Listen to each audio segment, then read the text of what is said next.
hidup selalu, biar ku menjadi ciptaan baru, bebas dari semua yang jahat. Ya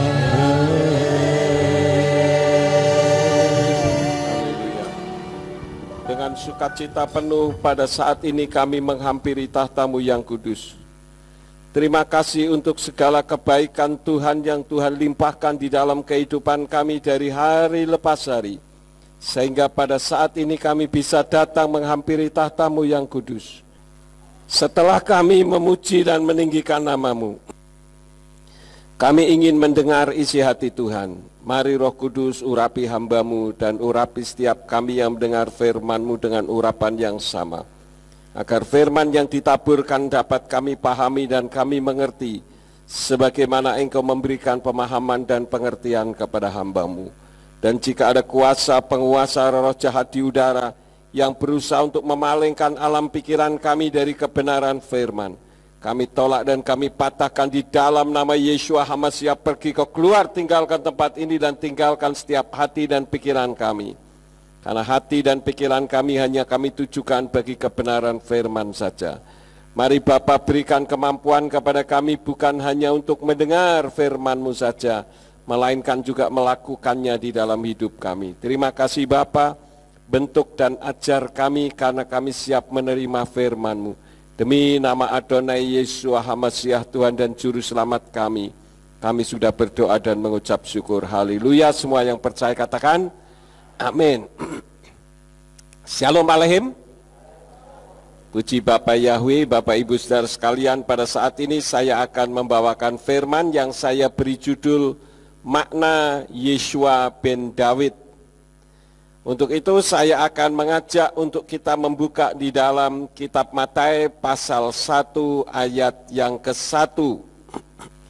Kitab Matius pasal 1 ayat yang ke-1. Di dalam kitab Indonesian Literal Translation di sana berbunyi kitab silsilah Yeshua HaMashiach ben David ben Abraham. Kalau bennya itu saya terjemahkan ke bahasa Indonesia dikatakan kitab silsilah Yeshua HaMashiach anak David anak Abraham. Apakah benar Yeshua itu anak David dan David itu anak Abraham? Ayat-ayat yang seperti ini seringkali dijadikan masalah oleh orang yang tidak seiman dengan kita. Mereka mengatakan bahwa kitab sucinya umat Nasrani itu ngawur, salah dan sebagainya. Bapak Ibu Saudara sekalian, kalau saya membaca di dalam kitab berbahasa Ibrani di sana berbunyi Sefer Hayuchasim Yeshua HaMashiach ben David ben Abraham. Sefer itu buku atau kitab. Hayuchasim itu silsilah. Yeshua HaMashiach ben itu putra David dan putra Abraham. Saya tidak akan membahas tentang David dan Abrahamnya, tetapi saya akan membahas tentang Yeshua ben David. Kalau kita melihat suatu kenyataan di dalam kehidupan Yeshua, bukankah Yeshua itu ben Yosef? Karena orang tuanya Yeshua adalah Yosef yang selama ini kita kenal dengan siapa saudara-saudara? Yusuf ya. Nah kenapa kok tidak disebutkan Yeshua itu ben Yosef, tetapi dikatakan Yeshua HaMashiach ben David? Nah perlu kita ketahui bahwa kitab Matius pasal yang ke-1 khususnya tentang silsilah Yeshua HaMashiach itu mempresentasikan silsilah Yeshua dari garis keturunan Yosef. Maksudnya sebagai keturunan David, bukan anak biologis dari David. Bahkan sebagai anak biologis dari Yosef pun tidak, saudara-saudara. Kenapa? Nanti kita akan tahu lebih jauh. Tetapi saya akan garis bawahi terlebih dahulu bahwa Yeshua itu bukan sebagai anak biologis dari Yosef. Kita membuka di dalam Matius pasal 1 ayat yang ke-18. Di sana dikatakan, dan kelahiran Yeshua HaMasiah adalah sebagai berikut. Karena Miriam ibunya yang sudah ditunangkan dengan Yosef sebelum mereka hidup bersama, dia didapati sedang mengandung di dalam rahimnya dari Ruach HaKodes. Jadi di sini kita melihat bahwa Yosef dan Miriam belum melakukan hubungan sebagaimana layaknya suami istri, apalagi pada saat itu kapasitas mereka sedang masa pertunangan. Memang kalau di dalam tradisi orang Ibrani, walaupun mereka sedang dalam kapasitas sebagai pertunangan, tetapi mereka bisa disebut sebagai suami istri. Tetapi mereka belum melakukan hubungan seksual. Kemudian ayat yang ke-20 dikatakan, dan dia sementara mempertimbangkan hal ini, lihatlah seorang malaikat Yahweh nampak kepadanya dalam mimpi seraya berkata, Yosef bin Daud, jangan takut untuk menerima Miriam istrimu, karena yang dikandung di dalam dirinya adalah dari Ruach HaKodes. Perhatikan ayat yang ke-20 di sana dikatakan, jangan takut untuk menerima Miriam istrimu. Ya. Tadi dikatakan masih bertunangan, tetapi malaikat mengatakan istri. Kalau orang tidak tahu, ini mencela-menceli kitab suci kita. Tapi memang di dalam tradisi orang Ibrani, ketika seorang wanita sudah dilamar dan disetujui, itu sudah bisa dianggap sebagai suami istri. Walaupun mereka belum melakukan hubungan karena mereka dalam kapasitas sedang masa pertunangan. Bisa dipahami saudara-saudara? Jadi beda dengan kita tradisi di Indonesia. Kalau masih bertunangan ya tunangan saja. Tidak bisa disebut sebagai suami istri. Walaupun anak-anak muda sekarang belum bertunangan sudah seperti suami istri.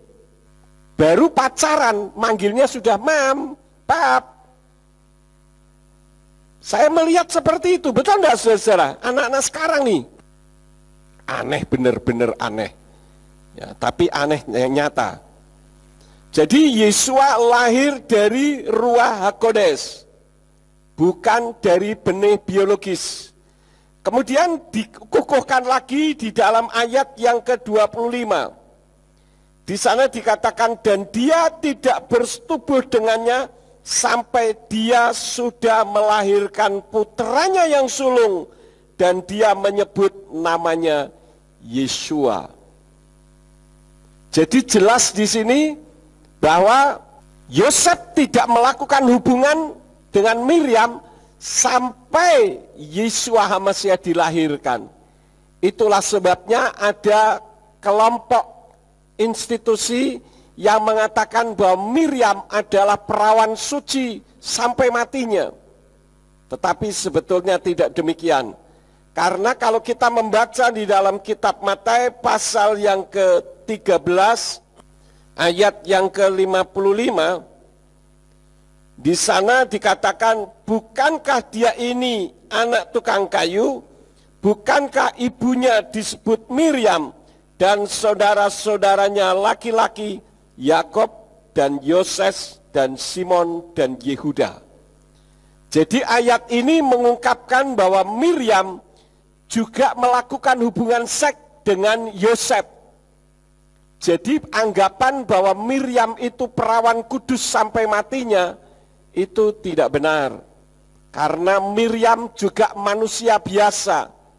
Ketika Yeshua sudah dilahirkan, baru mereka melakukan hubungan sebagaimana layaknya suami istri karena mereka pada akhirnya menikah. Dan di sana disebutkan melahirkan anak-anak yang lain, adik dalam tanda petik dari rahim yang sama. Yaitu siapa tadi saudara-saudara? Yakob, Yoses, dan Simon, dan Yehuda atau Yudas. Jadi Yudas yang disebut di sini adalah Yudas saudaranya Yeshua, Yehuda saudaranya Yeshua. Baik enggak saudara-saudara? Nama Yehuda itu baik enggak? Baik, karena itu dipakai oleh adiknya Yeshua. Tapi kok enggak ada orang kalau dibaptis minta nama Yudas?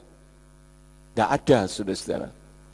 Kenapa? Karena orang selalu mengidentifikasi yang disebut Yudas atau Yehuda adalah Yehuda Iskariot. Padahal ada Yehuda saudaranya Yeshua. Itu yang menulis kitab Yudas. Satu kitab sebelum kitab Wahyu. Ya, itu yang menulis adalah Yehuda saudaranya Yeshua.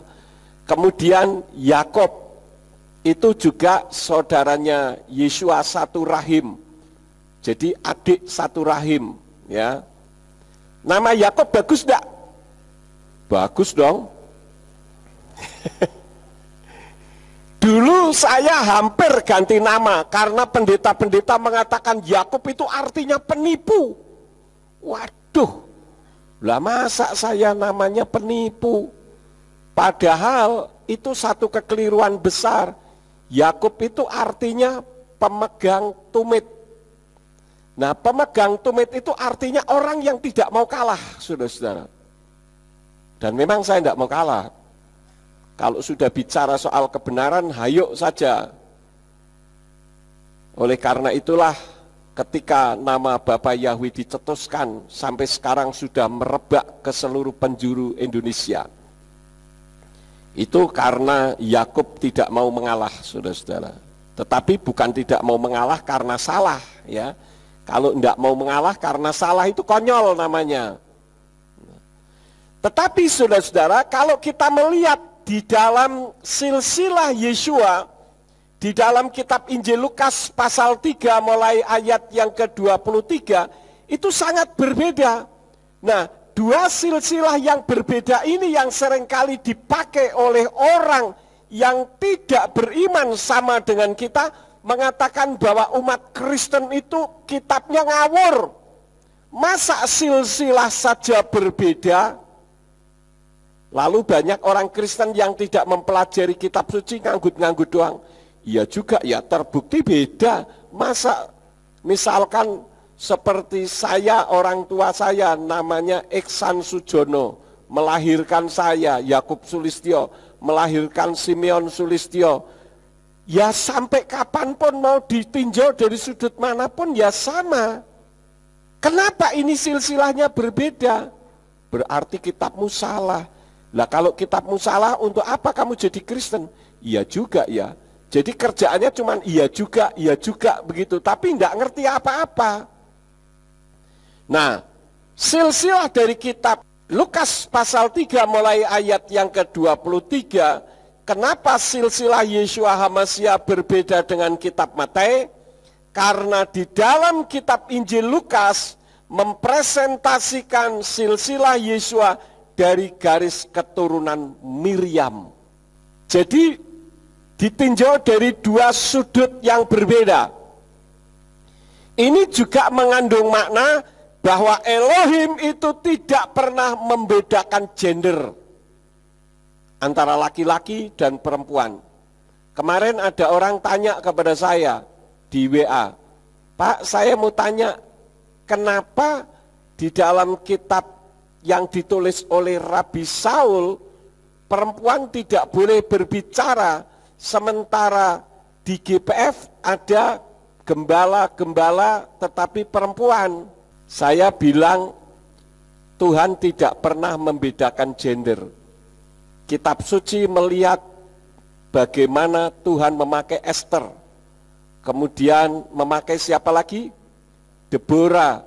Dan ada banyak perempuan-perempuan yang lain. Ketika Yeshua mati dikuburkan, siapa yang pertama kali memberitakan tentang kebangkitan Yeshua? perempuan-perempuan juga, saudara-saudara. Artinya Tuhan memakai perempuan. Kenapa Rabi Saul mengatakan sebaiknya perempuan itu tidak boleh berbicara? Karena Rabi Saul ini mengacu kepada Talmud. Di dalam kitab Talmud, seorang perempuan harus menghargai suaminya seperti tuannya. Karena itulah maka Sarah memanggil Abraham dengan kata-kata Adonai sebagai tuannya. Nah, Bapak Ibu Saudara sekalian, karena Talmud menghormati pria supaya kalau menurut kitab suci pria itu kepala, perempuan itu anggota tubuhnya, kira-kira seperti itu.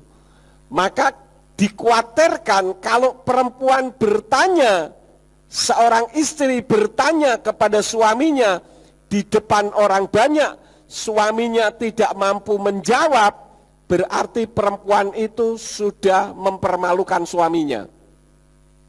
Bisa dipahami, saudara-saudara. Karena itu Rabi Saul katakan kalau perempuan mau tanya, tanya saja kalau di rumah.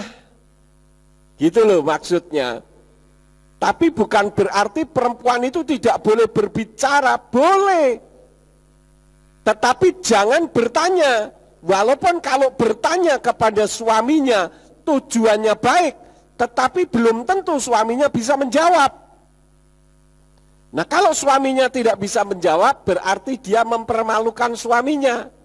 Walaupun tidak bermaksud demikian, karena Talmud itu sangat menghormati laki-laki. Karena memang garis keturunan orang-orang Ibrani itu menganut garis keturunan patrilineal, bukan matrilineal.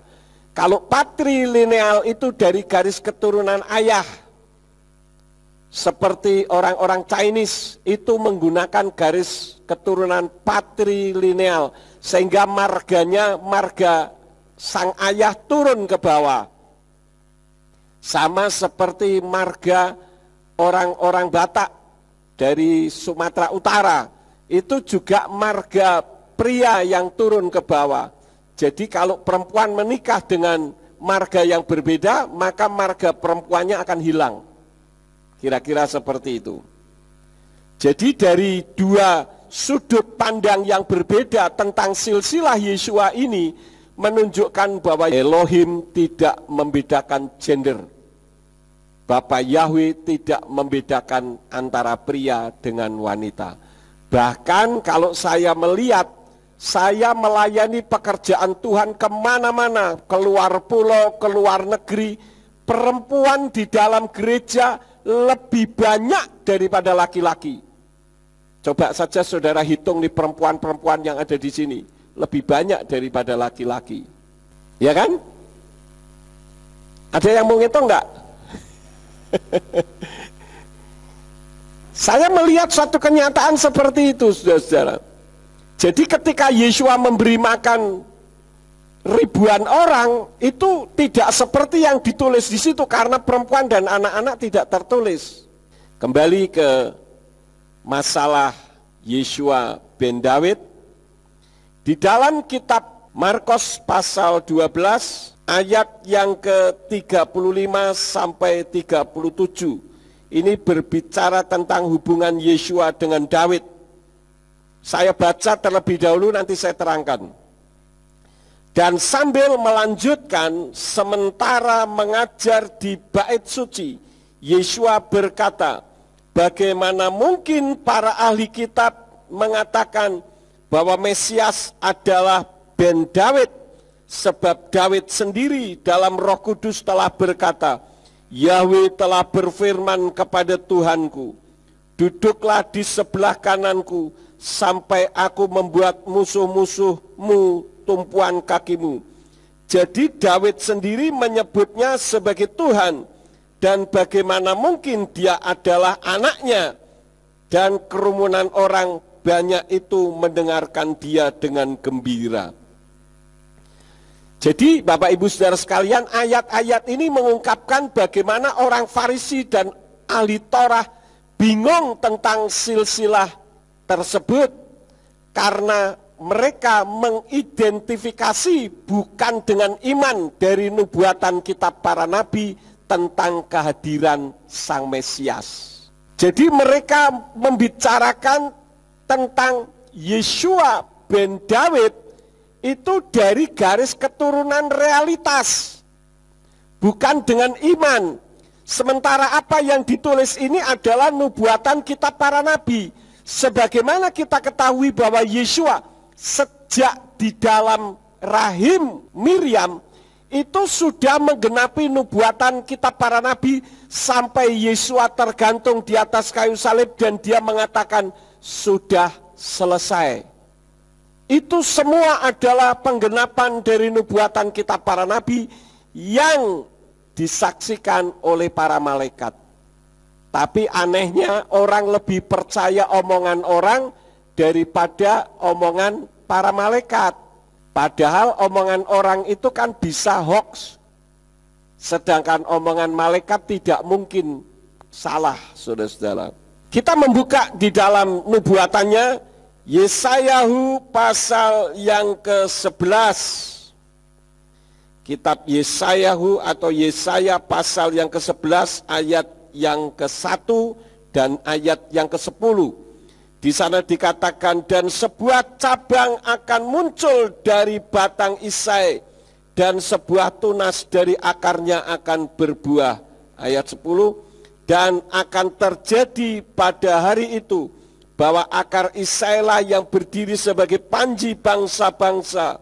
Bangsa-bangsa akan mencari dia, dan akan menjadi tempat kemuliaannya. Kita membuka lagi di dalam kitab Yirmiyahu di belakangnya, pasal yang ke-23, ayat yang ke-5 sampai ayat yang ke-6.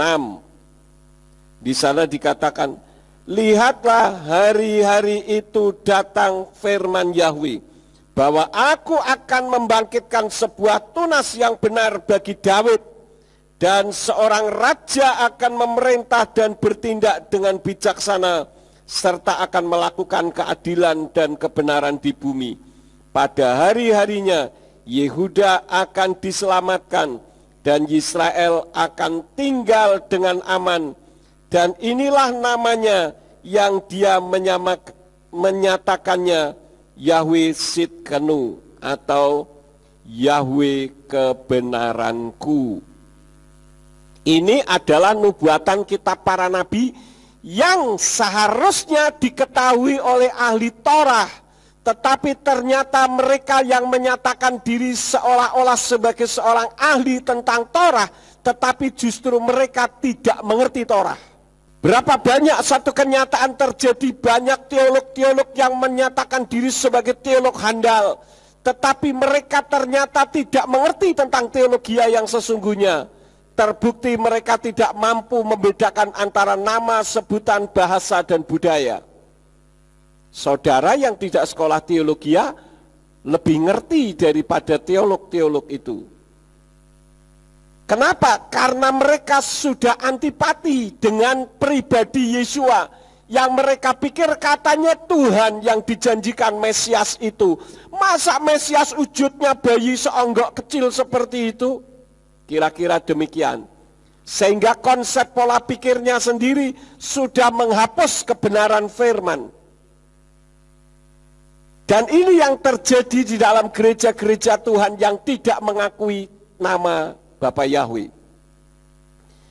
Jadi kalau tadi di dalam kitab Yirmiyahu pasal 23 ayat 5 sampai 6 dikatakan bahwa dia menyatakannya Yahweh Sidkenu atau Yahweh kebenaranku, dan itu cocok dengan apa yang Yeshua katakan di dalam kitab Injil Yohanan pasal yang ke-14 ayat yang ke-6. Kita lihat ayatnya, Yohanan 14 ayat yang ke-6. Di sana dikatakan, wa yomer elai Yeshua anoki haderek wa haemet wa hakayim wa is lo el haaf bilti al yadi. Di sana katakan wa haemet, Yeshua berkata kepadanya, akulah jalan dan kebenaran. Artinya Yeshua itulah pribadi yang benar. Dan itu terbukti ketika Yeshua mau dihukum mati. Pilatus mengatakan, aku tidak bersalah atas darah orang benar ini. Jadi kalau kita kaitkan dengan ayat-ayat yang mana saja, tidak saling bertentangan, saudara-saudara. Dan itulah firman bahwa Yeshua adalah pribadi yang benar. Kita melihat bagaimana Mazmur menyebut Mesias itu tuannya Daud.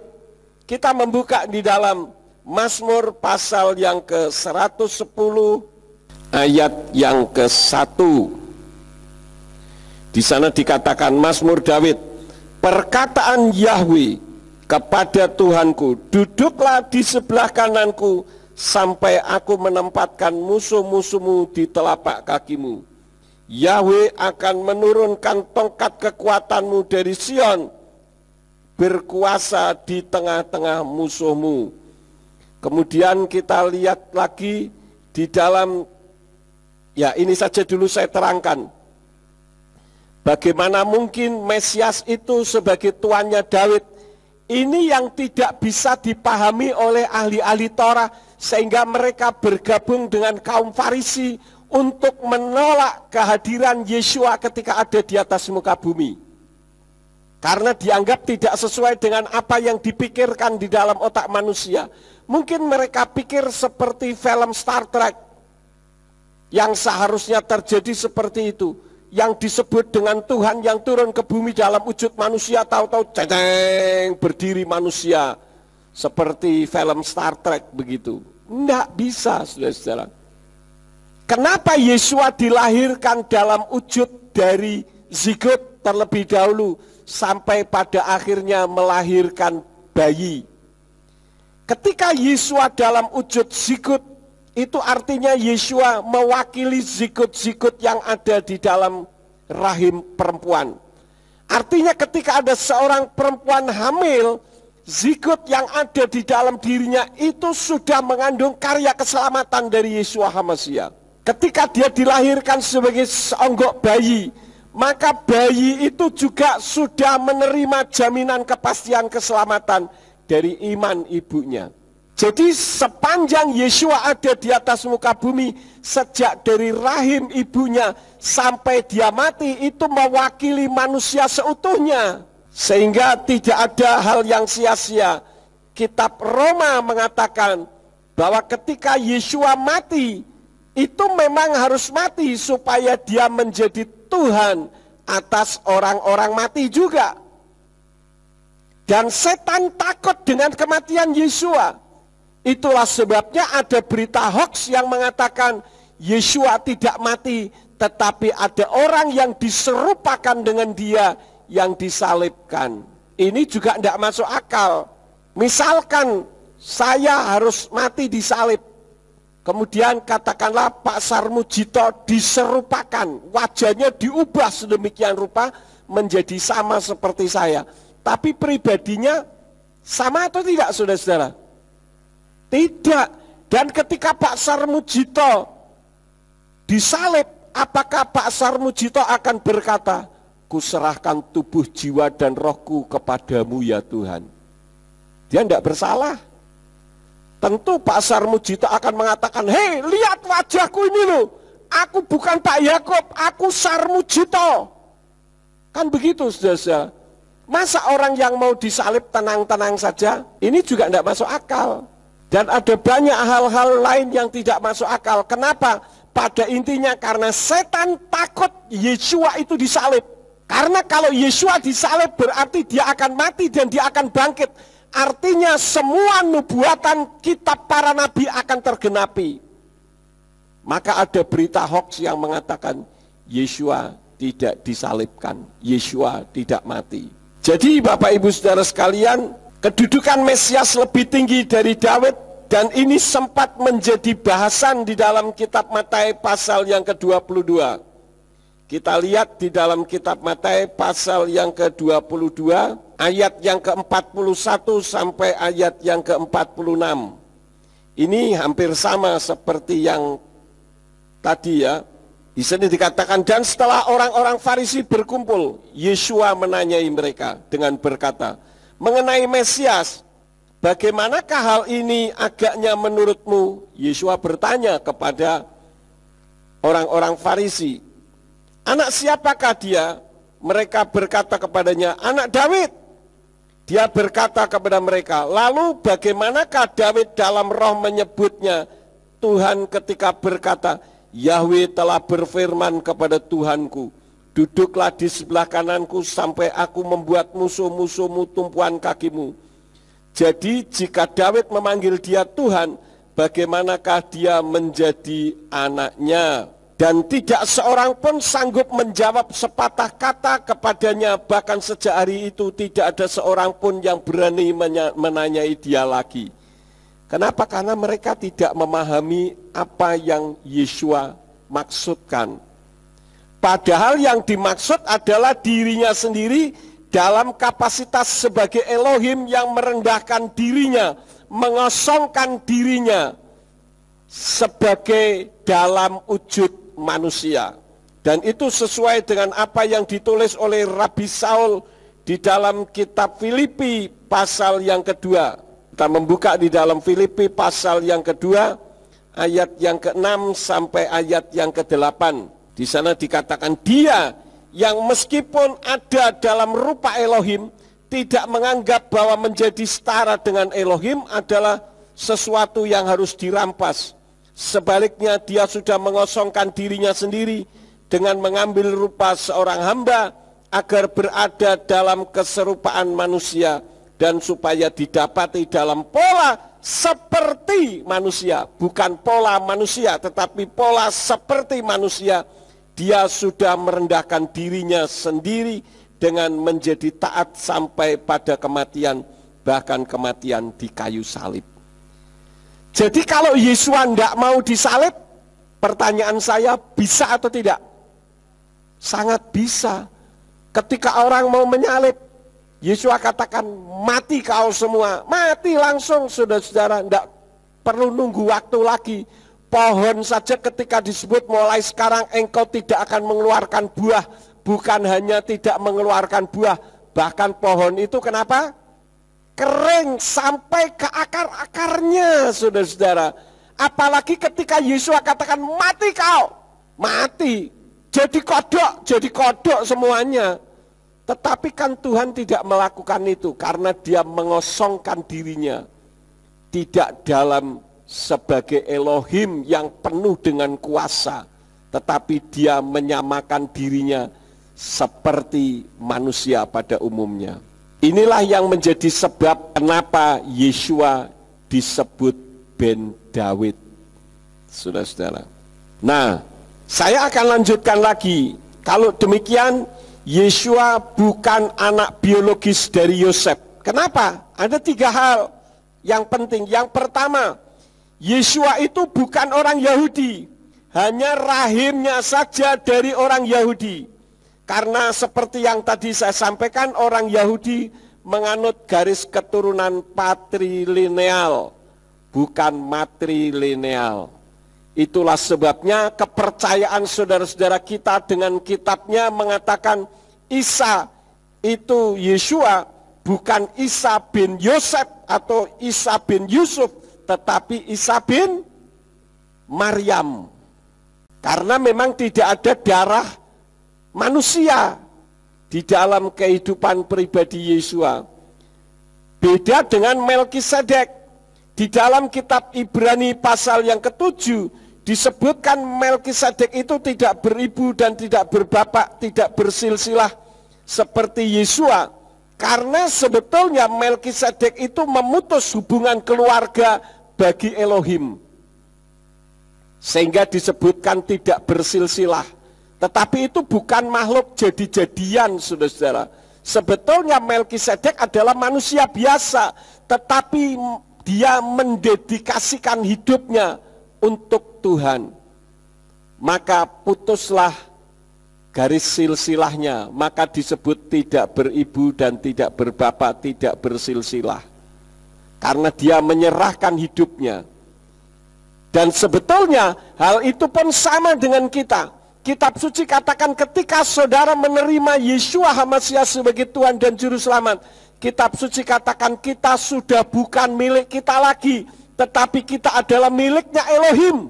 Nah, kalau kita miliknya Elohim, apakah kita akan menyerahkan hidup kita untuk berbuat dosa?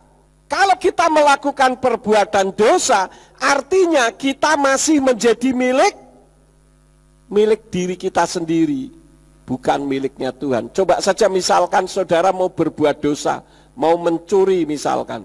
Saudara tanya sama Tuhan, Tuhan, saya mau mencuri, boleh atau tidak? Kira-kira jawaban Tuhan apa? Tidak. Tuhan, saya mau berzina, boleh atau tidak? Kira-kira jawaban Tuhan mengatakan apa? Saya mau membunuh Tuhan, kira-kira Tuhan akan menjawab iya atau tidak? Loh, dia membuat saya marah besar loh Tuhan.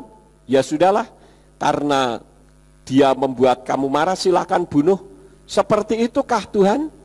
Tidak. Maka kitab suci katakan, pembalasan adalah hakku. Bisa dipahami saudara-saudara? Jadi perlu saudara perhatikan, saudara ketika mengambil keputusan menerima Yeshua HaMasiah sebagai Tuhan dan Juru Selamat, maka saudara sudah bukan milik saudara sendiri, tapi miliknya Tuhan. Dan kita ini patut bersyukur karena kita menjadi miliknya Tuhan. Karena itu saya katakan, kalau kita berkata, saya bersyukur kalau saya memiliki Tuhan, itu keliru, terbalik bahasanya saudara-saudara. Katakanlah begini, saya bangga punya iPad ini. Kan yang seringkali terjadi, saya bangga memiliki Tuhan, kan begitu ya. Nah, kalau saya bangga memiliki iPad, lebih berkuasa sayanya atau iPadnya? Sayanya. Nah, kalau kita mengatakan saya bangga memiliki engkau, artinya apa? Saya lebih berkuasa daripada engkau. Jadi yang benar, saya bangga karena dimiliki oleh engkau. Jadi tidak bertentangan dengan isi kitab suci, saudara-saudara. Karena itu kita harus, kalau memuji Tuhan atau kita menggunakan istilah-istilah itu harus hati-hati, ya, supaya tepat. Ya, maksudnya si Tuhan tahu, tetapi kalau kita bisa memperbaiki bahasanya supaya lebih tepat, kan lebih baik. Misalkan Yeshua itu penebus dosa, kan sering kita dengar begitu, Yeshua itu penebus dosa. Nah, saya kasih ilustrasi begini. Saya punya iPad, saya kekurangan uang. Saya gadaikan sama Pak Sarmujito, Pak, saya gadaikan iPad ini 1 juta. Oke Pak Yakub, lalu Pak Juto kasih saya uang 1 juta. Berarti iPad ini sudah tergadaikan, betul enggak? Nah, ketika saya punya uang, saya menebus. Kenapa saya menebus? Karena iPad yang di tangan Pak Jito milik saya. Jadi saya menebus. Paham saudara-saudara? Jadi kalau saya menebus, saya membayar, kemudian iPad itu kembali ke tangan saya. Betul enggak? Saya menebus iPad, maka yang saya dapat apa? iPad. Nah, kalau Yeshua menebus dosa, yang didapat Yeshua apa? Dosa. Lalu yang benar apa? Saya katakan yang benar, Yeshua menebus jiwa. Tetapi istilah menebus pun masih perlu digarisbawahi. Menebus jiwa untuk siapa? Yang benar adalah untuk orang-orang Yahudi. Maka menggunakan istilah Yeshua menebus jiwa. Nah, bagi saudara dan saya, kita bukan orang Yahudi. Istilah di dalam kitab suci yang diterjemahkan oleh Yayasan Lembaga Alkitab Indonesia mengatakan kita adalah bangsa kafir. Jadi yang disebut bangsa kafir menurut kitab suci adalah bangsa lain selain orang Yahudi, itu disebut kafir. Tapi kalau di Indonesia, yang disebut kafir adalah orang yang tidak seiman dengan orang yang teriak kafir. Bisa dipahami saudara. Maka orang gampang saja kofar, kafir, kofar, kafir. Dia tidak menyadari kitab suci menyatakan selain bangsa Yahudi itu kafir. Yang dalam bahasa Ibrani disebut goyim. Lah bangsa goyim itu kan bukan miliknya Tuhan. Jadi dia membeli, bukan menebus, saudara-saudara. Karena itu yang benar, Yesua membeli jiwa kita. Bisa dipahami, saudara-saudara? Yesua membeli jiwa kita. Lu belinya berapa, Pak Yakub? Membelinya dengan nyawanya sendiri, dengan darahnya sendiri, dan dia bayar dengan lunas, yaitu nyawanya sampai dia mati di atas kayu salib. Itu yang pertama. Jadi dalam hal ini Yesua bukan anak biologis dari Yosef. Karena Yesua bukan orang Yahudi. Kalau begitu Yesua itu siapa? Yang kedua, Yesua itu Elohim, yaitu Yahweh dalam wujud manusia.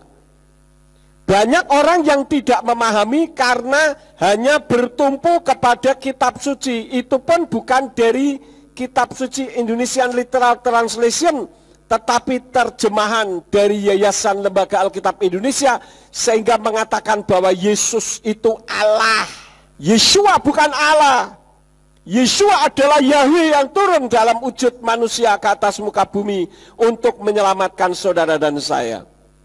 Saya punya ayat-ayat yang sudah pernah saya sampaikan, tetapi mungkin saudara-saudara kita yang nonton dari YouTube ini belum mendengar atau belum melihat.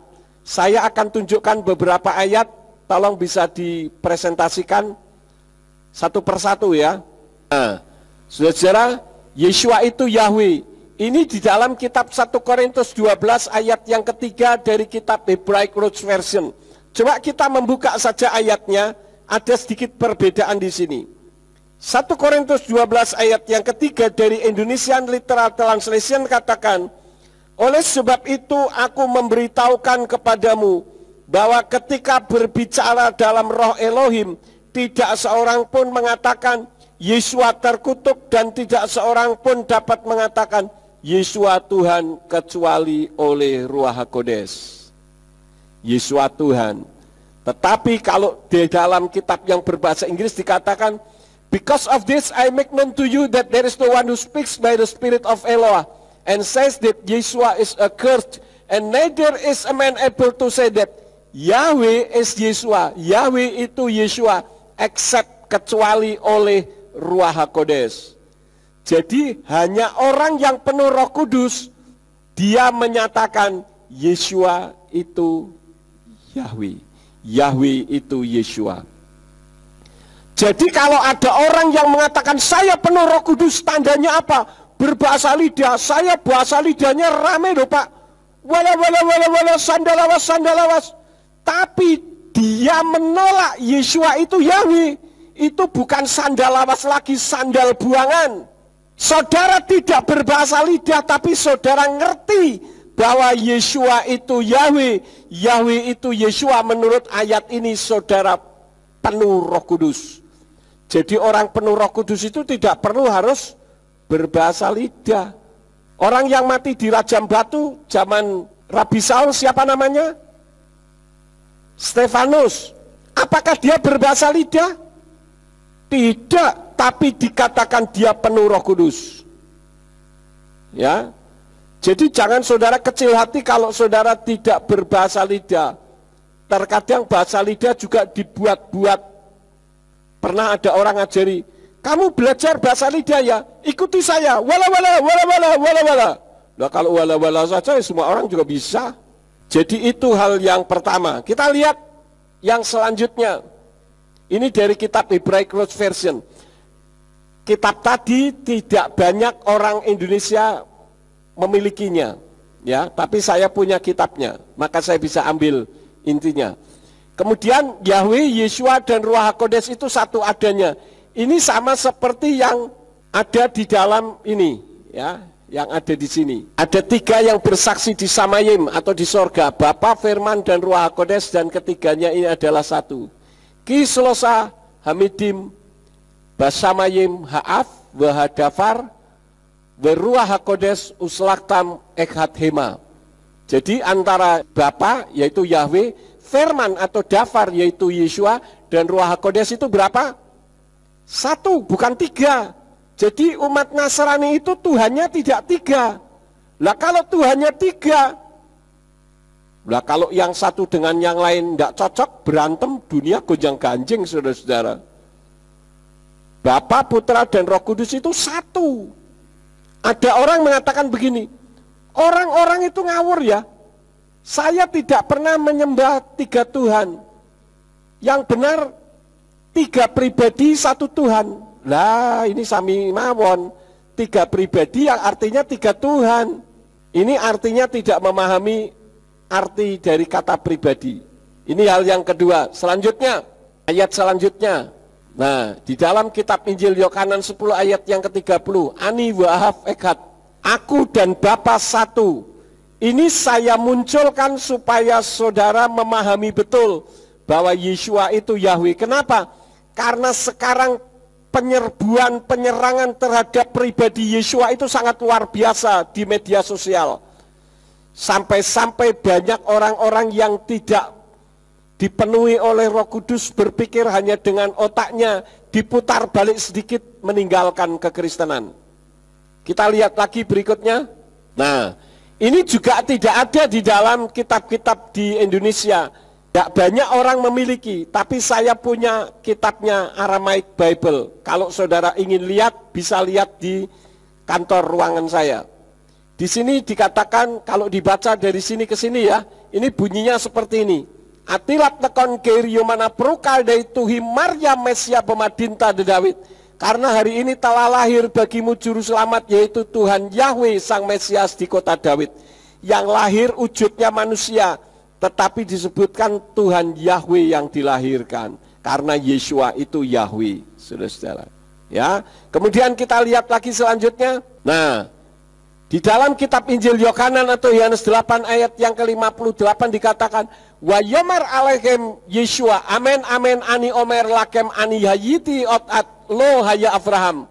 Yeshua berkata kepada mereka, sesungguh-sungguhnya aku berkata kepadamu, sebelum Abraham ada, aku ada. Abraham ketika ada di bumi dengan Yeshua ada di bumi lebih dulu mana? Lebih dulu Abraham, bedanya berapa tahun? Sekitar 1500 tahun. Kok Yeshua katakan sebelum Abraham ada, aku ada? Karena Yeshua itu kekal. Karena dia itu ada Yahweh sendiri. Kita lihat lagi ayat yang lain. Nah ini, Yeshua itu Yahweh. Orang berpenyakit kusta menurut kitab suci itu karena dikutuk oleh Elohim. Yang mampu membebaskan kutuk Elohim hanya Elohim itu sendiri. Kalau kita membaca di dalam kitab Markus pasal 1 ayat 40 sampai 42, Yeshua membebaskan orang dari kusta. Ini bukti bahwa Yeshua itu Elohim, karena yang mampu membebaskan orang berpenyakit kusta hanya Elohim itu sendiri. Kita lihat lagi yang lain. Nah, firman Yeshua dan Elohim. Ini bunyinya Beresit haya hadafar wahadafar haya etha Elohim wahu hadafar haya Elohim. Pada mulanya ada firman. Kalau terjemahan LAI adalah dengan ada itu mengandung makna yang sangat jauh berbeda. Pada mulanya ada firman, artinya firman itu ada, dan firman yang ada itu bersama-sama dengan Elohim, dan firman yang ada itu Elohim. Siapa yang disebut firman yang ada itu? Tidak lain adalah Yeshua HaMashiach sebagai dafar, yaitu firman yang hidup. Artinya Yeshua adalah Elohim itu sendiri. Kita lihat lagi yang lain. Nah, Yeshua HaMashiach juga pencipta. Disebutkan segala sesuatu terjadi olehnya, tanpa dia tidak ada satu hal pun yang telah terjadi. Ayat ini sedang membicarakan tentang Yeshua HaMashiach, bukan membicarakan yang lain. Dan di sini dikatakan segala sesuatu terjadi olehnya, oleh Yeshua, tanpa dia tidak ada satu hal pun yang telah terjadi. Artinya Yeshua itu juga pencipta. Itulah sebabnya ketika Tuhan menciptakan manusia, maka kitab suci katakan marilah kita membuat membentuk, menciptakan manusia. Yang dimaksud kita di situ adalah Bapa, Putra, dan Ruach HaKodes. Jadi Tuhan kita itu berapa, saudara-saudara? Tuhan kita berapa? Satu. Kita ini penganut monoteisme, bukan politeisme. Tuhan banyak, enggak. Ya, kita lihat lagi ayat yang lain. Nah, melihat Yeshua sama dengan melihat Yahweh. Dan siapa yang melihat aku, dia melihat yang mengirim aku. Yang mengirim aku di dalam Yohanan 12 ayat yang ke-45 adalah Yahweh. Dan itu bukti cinta kasih Yahweh kepada umat manusia. Jadi kalau ada orang mengatakan bahwa Yahweh itu kejam, bagaimana kejam? Dia sampai turun ke bumi dalam wujud manusia untuk supaya setiap orang yang percaya kepadanya tidak binasa kok dikatakan kejam. Ini karena orang tidak memahami kebenaran firman. Karena itulah dalam akhir-akhir ini khotbah-khotbah saya mengenai itu. Karena penyerangan tentang kekristenan itu semakin hebat. Karena apa? Yeshua HaMasiah hampir datang kembali untuk yang kedua kali. Karena itu harus hati-hati. Karena kalau tidak, saudara pun bisa terlibas. Karena kitab suci katakan bahkan orang-orang beriman pun banyak yang meninggalkan Tuhan. Jadi kita perlu berdoa supaya jangan sampai iman kita rontok karena kepercayaan lain yang menyerang kita. Kita lihat lagi ayat yang lain. Nah, karena itu ketika membenci Yeshua berarti membenci Yahweh, dan membenci Yahweh berarti membenci Yeshua. Karena kalimat ini adalah kalimat sinergi. Di sini berbunyi hasne oti husne gam et avi. Siapa yang membenci aku, ia juga membenci Bapakku. Artinya siapa yang membenci Bapakku, ia juga membenci aku. Yohanan 15 ayat yang ke-23. Jadi kalau orang mengatakan yang penting Yesus, ya monggo kerso, boleh-boleh saja. Tapi itu tidak sesuai dengan kitab suci. Karena firman Elohim mengajarkan antara Yeshua, Yahweh, dan Ruach HaKodes tidak bisa dipisah-pisahkan. Bisa dipahami saudara-saudara sampai di sini? Ya, oke. Sebetulnya banyak sekali ayat-ayatnya saudara-saudara. Dan ayat-ayat itu yang tidak ada di dalam kitab suci Yayasan Lembaga Alkitab Indonesia dengan terjemahan yang tepat. Indonesian Literal Translation saja masih belum sempurna sesuai dengan bahasa Ibraninya. Karena itu saya ungkapkan supaya saudara tahu bahwa Yeshua itu Yahweh, tidak bisa diragukan. Ruach HaKodes itu roh Yahweh, tidak bisa diragukan. Jadi saudara dan saya, kita sudah berada di iman yang benar. Kalau saya mengajarkan keluar dari kebenaran ini, saudara tinggalkan saya. Berarti saya sudah ngawur. Ya, itu hal yang kedua. Yang ketiga, Yeshua bukan anak biologis dari Yosef, karena kata anak atau putra tidak harus berbicara tentang keturunan generasi berikutnya, melainkan sebuah otoritas atau keluarga. Di dalam Yohanan 1 ayat yang ke-12, di sana dikatakan, kita membuka saja ayatnya, Yohanan 1 ayat yang ke-12. Di dalam kitab berbahasa Ibrani berbunyi, wa ele asher hekesiku fonatan kokak beyadam liyot banim le Elohim halohem hama amim bismo. Di sini dikatakan, namun berapa banyak orang yang telah menerima dia, kepada mereka dia telah memberikan otoritas untuk menjadi anak-anak Elohim, yaitu kepada mereka yang percaya dalam namanya. Jadi kita ini punya otoritas sebagai keluarga Elohim.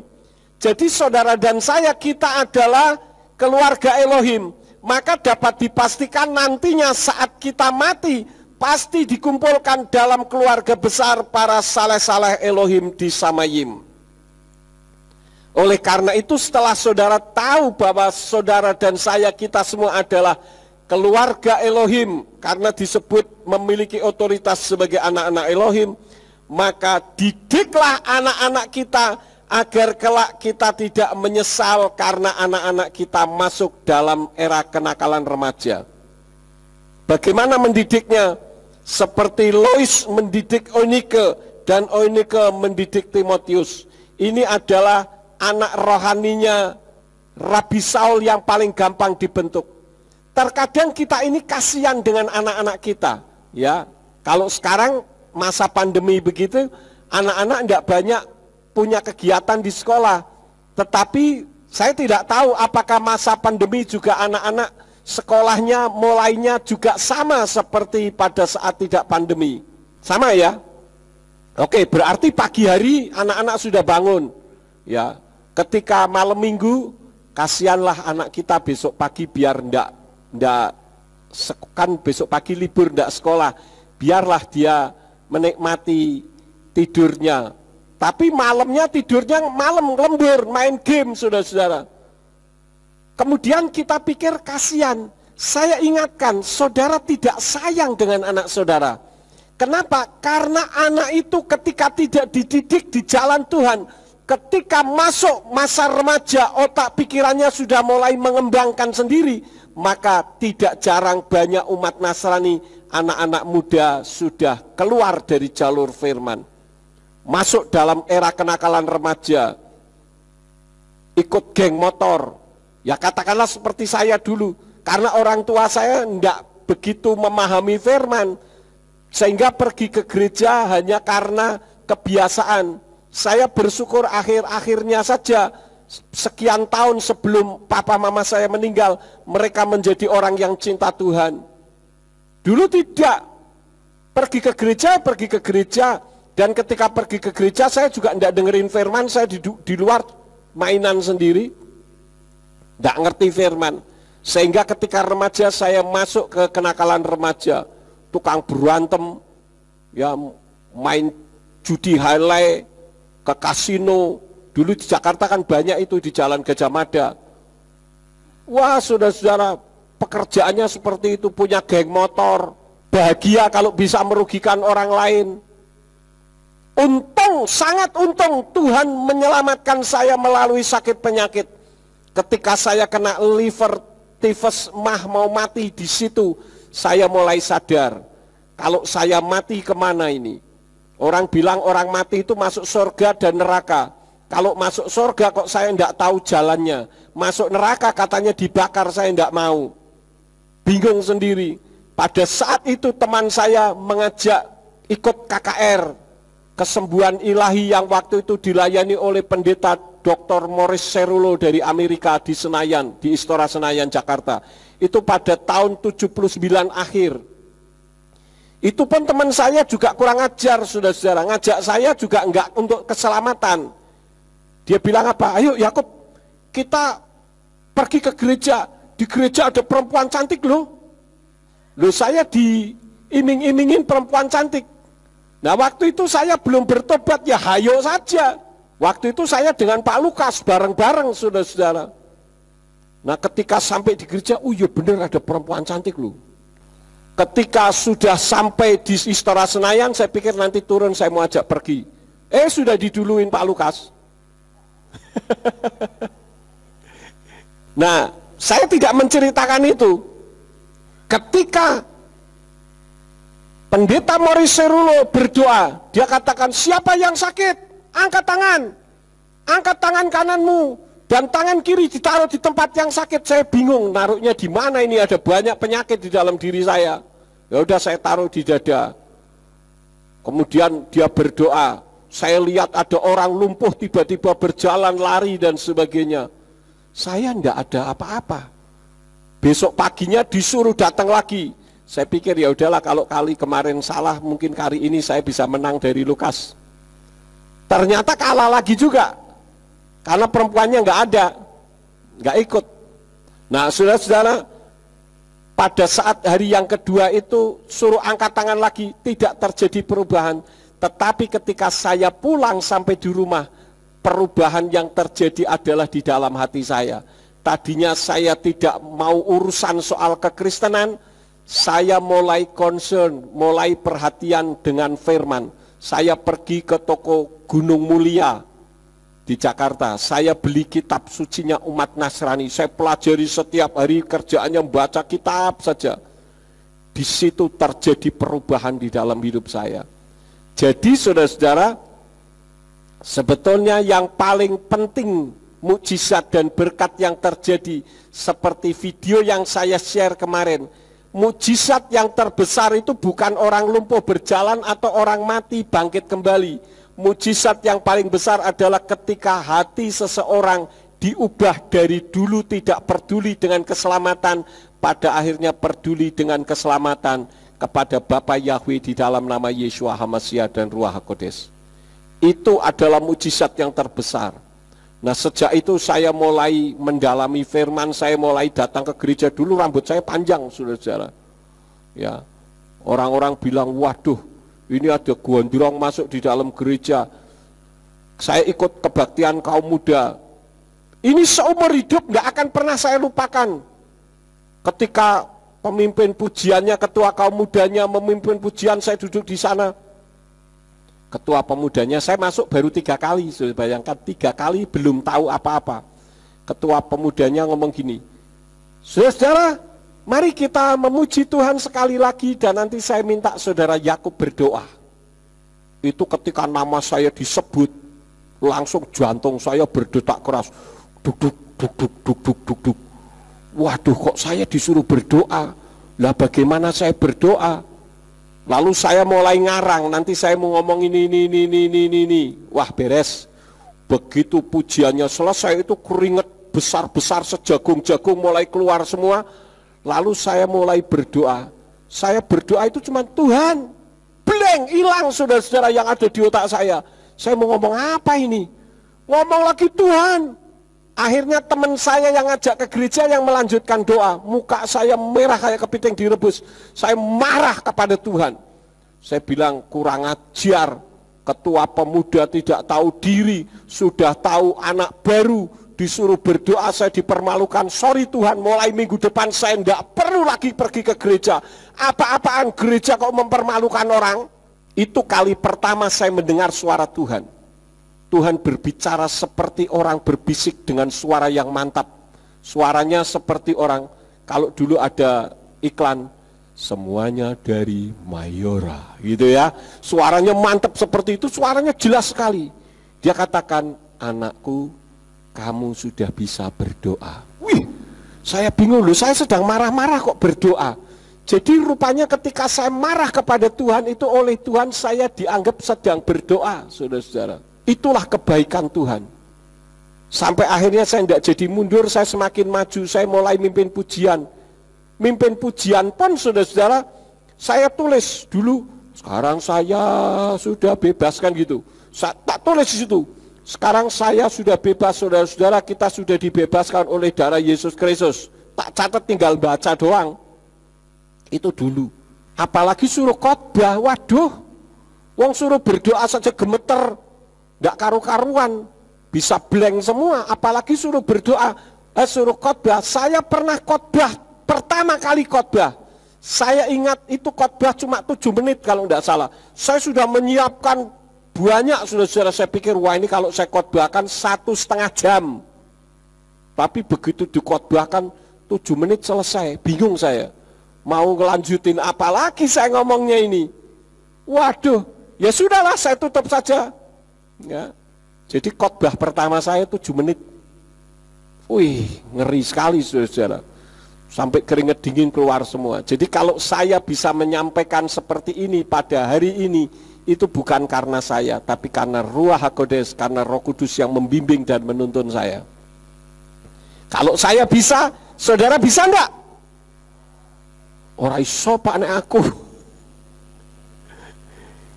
Kalau kita mau, pasti kita dibuat bisa oleh Tuhan. Jadi urusannya bukan bisa atau tidak, tapi mau atau tidak. Ya, kalau mau bisa. Buktinya apa? Dulu waktu pertama kali ada pemilihan ketua 7 perayaan yang diperintahkan oleh Bapak Yahweh, ketika saya digerakkan Tuhan untuk memilih Bu Ari bilang, Pak, apa saya bisa? Pokoknya kalau ibu mau pasti dimampukan. Loh, ternyata yang pertama bisa dan berhasil sukses luar biasa. Nah kemarin si Mel ngomong sama saya beberapa hari yang lalu, Dad, sudah menyiapkan pemimpin 7 perayaan belum? Waduh, kaget saya. Iya ya, bulan Maret kan sudah ini. Dah, Jadi tak berdoa dulu, nanti Tuhan pasti memilih sendiri siapa orangnya. Saya berdoa dengan sungguh-sungguh. Kok Tuhan mengarahkannya kepada Bu Ari lagi, saudara-saudara? Maka dari itu saya umumkan kembali, Bu Ari yang akan memimpin 7 perayaan untuk kemuliaan Bapa Yahweh. Kenapa? Karena Bu Ari merasa tidak mampu tetapi mau. Dan akhirnya diberi kemampuan oleh Tuhan. Dan sukses besar. Rupanya Tuhan ingin untuk yang kedua kali. Saya tidak akan terpikirkan kembali. Saya pikir saya mulai dengan sudut netral di dalam hati dan pikiran saya. Saya bilang, pilih Tuhan siapa yang mau. Siapa yang Tuhan pilih, saya siap untuk menyampaikannya. Ternyata Tuhan mengarah kepada Bu Ari. Saya bilang, bagaimana Bu? Wah, ini Bu Ari luar biasa lagi. Karena saya kirim malam-malam, dia bilang, nanti saya ngomong Pak Ari dulu ya, Pak Yakob, nanti saya beri jawaban pagi hari. Waduh, saya sangat senang sekali. Ini baru seorang istri yang baik. Warna, wanita rajin dan bijaksana. Ya, beliau bisa menjadi wanita yang bijaksana. Dia tidak mendahului suaminya, tetapi dia menghormati seperti apa yang firman Tuhan katakan. Sehingga apa? Hasilnya pagi-pagi saya membaca, nangis saya, saudara-saudara, hati saya. Waduh, Bu Ari memberikan jawaban yang luar biasa. Dan terima kasih juga untuk Pak Ari. Mana Pak Ari? Di belakang. Ya, terima kasih Pak Ari untuk kesempatannya mengizinkan Bu Ari untuk melayani. Jadi ini saudara-saudara yang patut menjadi teladan bagi kita. Supaya kita ini jangan bilang, Pak aku raiso lah, ngomong raiso ya raiso, mau atau enggak, gitu kan? Nah pertanyaannya, saudara mau atau enggak? Duh, meneng kok? Berkali-kali saya bilang, kita perlu belajar dari orang Islam. Kalau ibadah, kalau saudara datang lebih awal, duduklah paling, lu saudara yang jawab gitu loh. Ini depan masih kosong, 1, 2, 3, 4, 5 ya. Tapi untel-untelan di belakang, ya wes Pak, minggu depan saya tak berangkat belakangan saja biar duduk di belakang. Wajiloko menaiki, saudara-saudara. Ya. Ada yang bilang gini, kalau berangkatnya terlambat kan didoakan oleh pemimpin pujian. Tuhan, engkau kirim malaikat untuk menjaga, melindungi umatmu yang sekarang sedang dalam perjalanan. Nah itu kan didoakan. Nah, kalau berangkatnya lebih awal, siapa yang doake ono? Jadi berangkatnya belakangan semua. Jangan ya saudara ya. Mau minggu depan yang berangkat dulu duduknya di depan? Loh, sepi.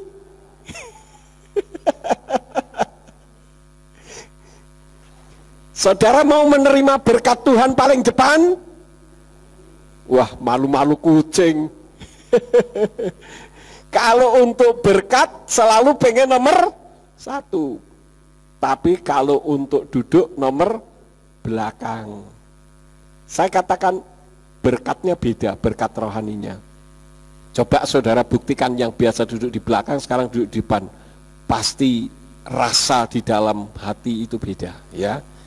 Jadi Bapak Ibu Saudara sekalian, setelah kita tahu bahwa kita ini adalah anak atau diberi otoritas menjadi keluarga Elohim, didiklah anak-anak kita agar seperti Timotius yang dididik oleh ibunya yang bernama Eunike dan dididik juga oleh neneknya yang bernama Lois, sehingga dia menjadi orang yang hormat kepada Tuhan, sehingga Timotius dipakai Tuhan luar biasa. Didiklah anak-anak saudara di jalan Tuhan supaya tidak masuk dalam kenakalan remaja, sehingga saudara akan bangga. Saya jujur katakan, saya bangga dengan anak-anak yang Tuhan percayakan kepada saya. Banyak anak pendeta nakal, saudara-saudara, ya, anak pendeta tapi keluar masuk penjara. Tapi saya bersyukur anak-anak yang Tuhan percayakan semuanya baik-baik karena Tuhan yang menolong. Saya sejak anak-anak kecil saya didik untuk takut akan Tuhan.